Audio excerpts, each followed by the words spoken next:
हरिओम दोस्तों, स्वागत है आपका free study bye Lodhi sir के यूट्यूब चैनल में। दोस्तों, मैं कृपाल लोधी।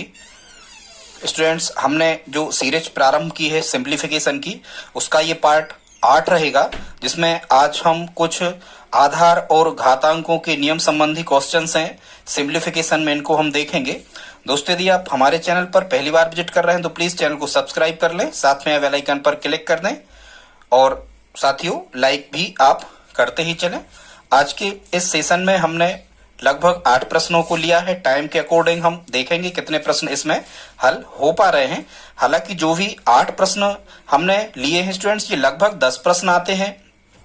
आज हमने 8 प्रश्नों को लिया है। इन सभी का जो आंसर है ये एक होता है। आधार और घातांकों के जो नियम होते हैं, इनके आधार पर इन सभी का आंसर एक ही निकल के आता है। आप देख करके ही इन प्रश्नों को बड़ी आसानी से हल कर पा रहे होंगे, यदि इस वीडियो में आप हमारे साथ अंत तक रहते हैं तो ठीक है दोस्तों, आइए प्रारंभ करते हैं। आज का टॉपिक सिंप्लीफिकेशन का पार्ट 8 है। ये 7 पार्ट इसके पहले हम अपलोड कर चुके हैं।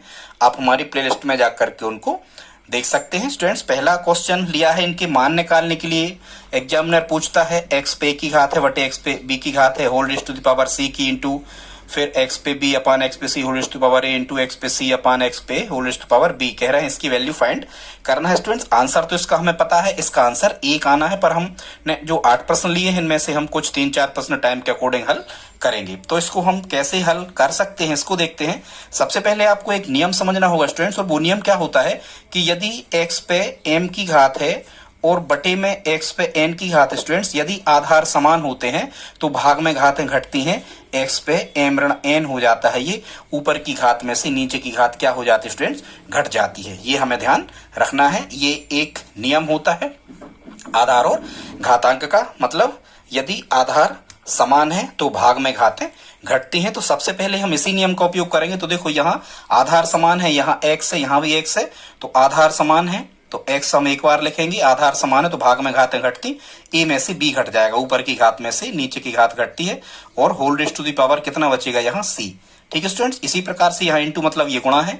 यहाँ आधार समान है x, तो b में से क्या घट जाएगा c, तो x पे हम लिखेंगे b ऋण c की घात स्टूडेंट्स, और whole raise to the power यहाँ a चल रहा है, इंटू यहाँ क्या हो जाएगा, उसी प्रकार से इसको हम क्या लिख रहे होंगे, x पे ये हो जाएगा c ऋण a की घात, ऊपर की घात में से नीचे की घटती है, और whole raise to the power b। अब स्टूडेंट्स, एक नियम और जो आधार घातांक का एक नियम और होता है, वो क्या है स्टूडेंट्स, यदि x पे m की घात है और पूरे पे n की घात है तो घातों का आपस में गुणा हो जाता है। कहने का मतलब ये हुआ, यदि घात पे घात रहती है तो घातों का आपस में गुणा हो जाता है। मतलब ये हो जाता है x पे m गुणा n की घात। ठीक है स्टूडेंट्स, ये मिलता है। यदि घात पे घात है तो घातों का आपस में हमें क्या कर देना होता है, घातों का आपस में हमें कर देना होता है स्टूडेंट्स क्या, गुणा, मल्टीप्लाइकेशन। ठीक है, अब हम आगे देखते हैं। तो इस प्रश्न को जब हम कर रहे होंगे तो इसको हम कैसा लिख रहे होंगे, ये यहाँ x पे घात हो जाएगी, मतलब a ऋण b का गुणा हो जाएगा c में, तो हम ऐसा भी लिख सकते हैं c इंटू a ऋण b। इसी प्रकार से इसको हम लिख सकते हैं x पे a का b ऋण c में गुणा होना है, तो a और b ऋण c गुणा करके हमने लिख लिया। यहाँ लिख रहे होंगे x पे b और c ऋण a। स्टूडेंट, जब हम यहाँ गुणा कर रहे होंगे, यहाँ जब हम गुणा कर रहे होंगे तो c का पहले a में होगा और c का ऋण b में होगा। मतलब कोष्टक यदि लगा होता है तो इनका या बीच में धन चिन्ह होता है तो इसका दोनों में गुणा होता है। तो इसको हम जब गुणा कर रहे होते हैं, x पे c का a में गुणा करेंगे तो c a, c का ऋण b में करेंगे तो ऋण c b, या आप b c लिख लो यहाँ, इंटू x पे यहाँ a b, a का ऋण c में कर रहे होंगे तो c a लिख लो, इंटू x पे जब हम यहाँ कर रहे होंगे तो b का c में b c, और b का ऋण a में कर रहे होंगे तो ऋण के आ रहे होंगे a b। स्टूडेंट्स, अब क्या होता है, यदि आधार समान हो तो गुणा में घातें जुड़ती जाती हैं, ये भी एक नियम होता है।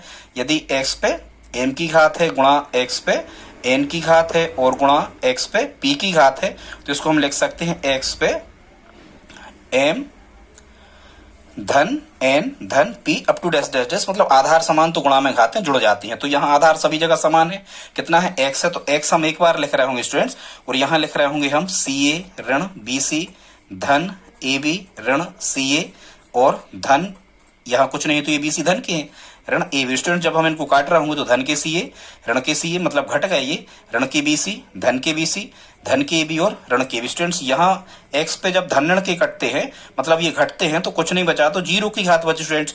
और एक घातांक का नियम और होता है, किसी भी संख्या पे यदि शून्य की घात आ रही हो तो इसकी वैल्यू क्या होती है, एक होती है। इसलिए स्टूडेंट्स इसका आंसर कितना आ रहा होगा, इसका आंसर भी एक ही आ रहा होगा। ये हमारा फर्स्ट क्वेश्चन सॉल्व हो गया। अब इसी प्रकार से और भी क्वेश्चंस हमने लिए हैं, पर आज हम सभी को तो सॉल्व नहीं करेंगे, अभी तो टाइम है, तो देखते जाते हैं। इसी प्रकार से ये क्वेश्चन नंबर आप देख लें, ये दूसरा क्वेश्चन लिखा है, ठीक है स्टूडेंट्स, इसको आप देख सकते हैं। प्रश्न क्रमांक 2 को यहाँ है रूट ओवर एक्स इनवर्स मतलब एक्स पे ऋण की घात into y into root over y inverse into z into root over z inverse into x. इसको भी हम कैसे हल कर रहे होंगे, तो अब हम कौन सा सॉल्व करते हैं स्टूडेंट्स, अब हम सॉल्व कर रहे हैं क्वेश्चन नंबर 2। इसको हम कैसे करेंगे, सबसे पहले तो आप देखो ये रूट लगा है, रूट हम लगा लेंगे। एक्स इनवर्स का मतलब क्या होता है, इसको जब ये एक्स इनवर्स बटे 1 लिखा है स्टूडेंट, समझना, जब हम इसे घात को धन में बना रहे होंगे तो हम इसे लिख रहे होंगे 1 बटे एक्स। तो अब यहाँ x पे कितने की घात आ जाएगी, धन 1 की, और वो हमने यहाँ लगाए नहीं है। इंटू मतलब गुणा, कितना यहाँ लिखा था y, तो हमने y लिख लिया। फिर इंटू मतलब यहाँ भी गुणा है, y इनवर्स को क्या लिखा जा सकता है, 1 बटे y, और गुणा यहाँ कितना है z, तो हमने z लिख लिया। फिर इंटू मतलब यहाँ गुणा है, फिर लिखा है z इनवर्स, तो इसको हम क्या लिख रहे होंगे 1 बटे z, और गुणा यहाँ x है तो x लिख लिया। अब स्टूडेंट्स गुणा कैसा होता है, यदि करणीय घात समान होती है, देखो सभी जगह करणीय घात समान है, 2 सभी जगह लगे। स्टूडेंट्स यदि करणीय घात समान होती है तो करणीयगतों का गुणा, मतलब ये करणीयगत कहलाते हैं जिसके अंदर लिखे होते हैं। यदि करणीय घात समान होती है तो करणीयगतों का गुणा होता है। तो अब हम करणीयगतों का गुणा कर दे रहे हैं, 1 बटे एक्स, तो एक ही करणीय लगा दे रहा है, 1 बटे एक्स गुणा वाई, फिर गुणा 1 बटे, यहाँ गुणा लगा है इसलिए हमें गुणा लगाना है, गुणा जेड, और गुणा इसको लिखेंगे हम 1 बटे जेड और गुणा एक्स। ठीक है, जिनके बटे कुछ नहीं है तो हम क्या करते जाएंगे, सभी जगह 1 करते जाएंगे। अब यहाँ देखो गुणा लगे हैं तो एक्स से एक्स कट गए एक बार, वाई से वाई कट गए ऊपर नीचे के, जेड से जेड कट गए। स्टूडेंट्स यहाँ कितना मिला, रूट ओवर 1 मिला, 1 बटे 1 मतलब 1 ही होगा, तो इसका आंसर भी क्या आ रहा होगा स्टूडेंट्स, इसका आंसर भी 1 ही आ रहा होगा। तो ये हमने कौन सा क्वेश्चन कर दिया, ये हमने दूसरा क्वेश्चन कर दिया। स्टूडेंट्स अगला देखते हैं, हम 15 मिनट इन प्रश्नों को हल करके बताएंगे, 15 मिनट में जितना भी संभव होगा वो हो जाएगा। अब हम इसी सीक्वेंस में क्वेश्चन नंबर 3 को देख लेते हैं। ठीक है स्टूडेंट्स, ये रहा तीसरा क्वेश्चन, यहां से ये लिखा हुआ है प्रश्न नंबर 3। यहां क्या कह रहा है स्टूडेंट्स, क्वेश्चन नंबर 3 को अब हम सॉल्व कर रहे हैं। जब अपन इसे सॉल्व कर रहे होंगे, इस तीसरा क्वेश्चन को सॉल्व कर रहे होंगे, तो यहाँ है एक्स पे बी धन सी की घात और whole rest to the power B minus C की घात। ठीक है स्टूडेंट, और यहाँ है एक्स पे सी प्लस ए की घात whole rest to the power C minus A की घात। अगला यहाँ इंटू इंटू है मतलब गुणा है, एक्स पे ए प्लस बी की घात whole rest to the power A minus B की घात। स्टूडेंट जब हम इसे सॉल्व कर रहे होंगे तो हम इसको क्या लिख सकते हैं, सबसे पहले यहाँ से आप डायरेक्ट नीचे देखना, इसको हम क्या लिख रहे होंगे, तो स्टूडेंट्स इसको हम लिख रहे होंगे, क्या होता है वही नियम लगता है, यदि घात पे घात होती है, देखो यहाँ हमने बताया था, यदि घात पे घात होती है तो घातों का आपस में क्या होता है, गुणा होता है। यदि x पे m की घात लगी हुई है और पूरे पे n की घात लगी हुई है तो ये कैसे सिंप्लीफाई होता है, x पे क्या हो जाता है स्टूडेंट्स, यहाँ हो जाता है m गुणा n की घात। ठीक है, m गुणा मतलब घातों पे घात है तो घातों का आपस में गुणा हो जाता है, सीधी सी बात ये। तो यहाँ स्टूडेंट्स हम क्या कर रहे होंगे, यहाँ भी हम क्या कर रहे होंगे, सबका गुणा ही कर रहे होंगे। तो देखो यहाँ हो जाएगा x पे, हम यहाँ जब गुणा करके लिखेंगे तो b धन c गुणा b ऋण c, इस प्रकार से b धन c और गुणा b ऋण c, और यहाँ इंटू में x पे इसको क्या लिख रहे होंगे, हम यहाँ x पे लिख रहे होंगे c धन a गुणा c ऋण a, c धन a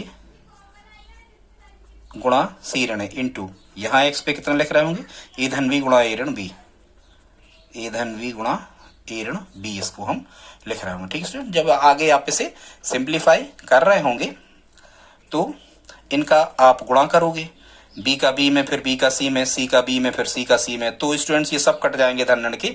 या फिर आप ये वाला फार्मूला लगा दो, ए प्लस बी ए माइनस बी, इनका गुणा क्या होता है, जैसा कि आपने शुरू में एक फार्मूला पढ़ा होगा, अध्ययन किया होगा स्टूडेंट्स, इनका जो गुणनफल निकल के आता है, यदि एक कोष्टक में ए धन भी लिखे हैं और एक कोष्टक में ए ऋण भी लिखे हैं, यदि इनका हम गुणा करते हैं तो ये निकल के आता है ए स्क्वायर माइनस बी स्क्वायर। ठीक है स्टूडेंट्स, कितना निकल के आता है, ए धन बी और ए ऋण बी का गुणनफल आता है ए स्क्वायर माइनस बी स्क्वायर। तो यहाँ हम वही फार्मूला लगा सकते हैं। तो x पे हमें क्या मिल जाएगा, यहाँ लिखा है बी धन सी और बी ऋण सी, तो ये मिल जाएगा स्टूडेंट्स बी स्क्वायर माइनस सी स्क्वायर इंटू एक्स पे, फिर यहाँ मिल जाएगा सी धन है वो सी ऋण है, तो ये मिल जाएगा सी स्क्वायर माइनस ए स्क्वायर इंटू एक्स पे, यहाँ ए धन भी ए ऋण भी है, तो ये मिल जाएगा ए स्क्वायर माइनस बी स्क्वायर। जैसा कि हमने पहले आपको बताया था, यदि आधार समान है और गुणा लगा हुआ है तो घातें जुड़ जाती हैं। आधार को हम क्या करते हैं, आधार को एक बार लिख लेते हैं, तो यहाँ एक्स हम एक बार लिखेंगे और घातांकों को सबको जोड़ के लिखेंगे, बी स्क्वायर माइनस सी स्क्वायर धन ये वाला पद, सी स्क्वायर माइनस ए स्क्वायर धन ये वाला पद, ए स्क्वायर माइनस बी स्क्वायर। ठीक है स्टूडेंट्स, अब धन के बी वर्ग, ऋण के बी वर्ग, ऋण के सी वर्ग, धन के सी वर्ग, ऋण के वर्ग और धन के वर्ग, ये सब कट गए। एक्स पे कितने की घात बची स्टूडेंट्स, एक्स पे 0 की घात बची। और हम ये जानते हैं संसार का कोई भी अंक हो या कोई भी संख्या हो या कोई भी चराचर राशि हो, यदि उन पे 0 की घात आती है तो उनका मान कितना होता है, 1 होता है। तो इसका आंसर भी स्टूडेंट्स कितना आ रहा होगा, 1 ही आ रहा होगा। अब स्टूडेंट्स हम एक क्वेश्चन और हल करेंगे। आप देख सकते हैं हमने कितने प्रश्नों को यहाँ लिया है। आज के इस वीडियो में हमने 8 प्रश्नों को शामिल किया है। आप चाहें तो इनको देख लें, आप इनको लिख सकते हैं। 8 प्रश्नों को इसमें हमने शामिल कर रखा है स्टूडेंट्स। यहां से हम एक प्रश्न, अभी टाइम है, एक प्रश्न और आपको हल करके बताते हैं।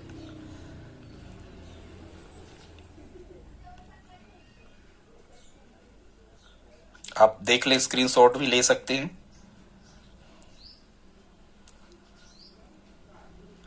इसी प्रकार से देखो स्टूडेंट्स, इसी प्रकार से ये चौथा क्वेश्चन भी बिल्कुल सेम है। आप देख सकते हो ए बटे बी, इसको लिखोगे आप ए ऋण बी, भाग में घातें घटती हैं तो वही सूत्र लग जाएगा, सब धन ऋण के कट जाएंगे, कितना आ जाएगा, उतना ही आएगा, 0 ही आ जाएगा।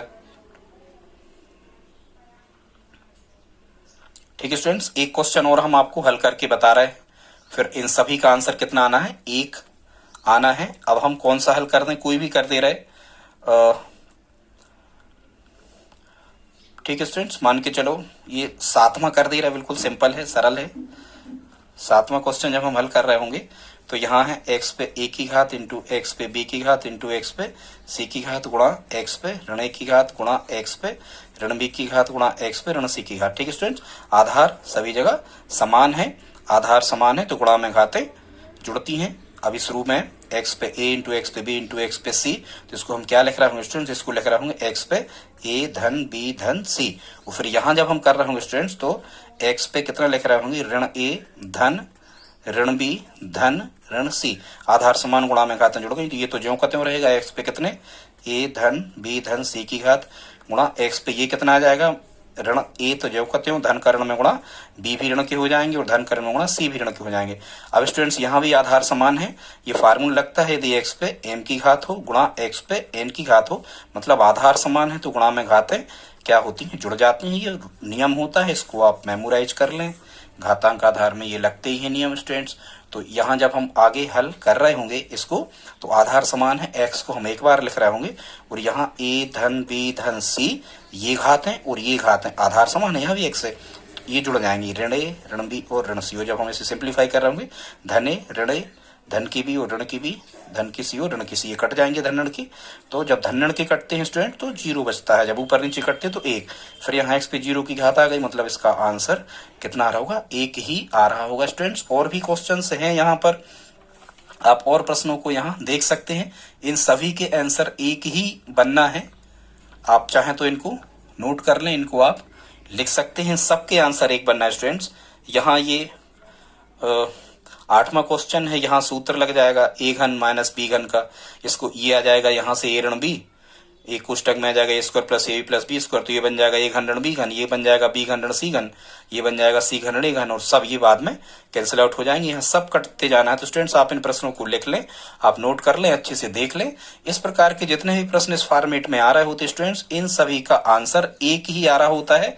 हमें बिना इनको हल करे और बिना टाइम लगाए, यदि इस फॉर्मेट में आपको क्वेश्चन मिलते हैं और यदि आपके ऑप्शन में 1 दिया हुआ है, तो निश्चित रूप से हमें इस प्रकार के प्रश्नों को हल करने के लिए एक ऑप्शन ही तय करना है।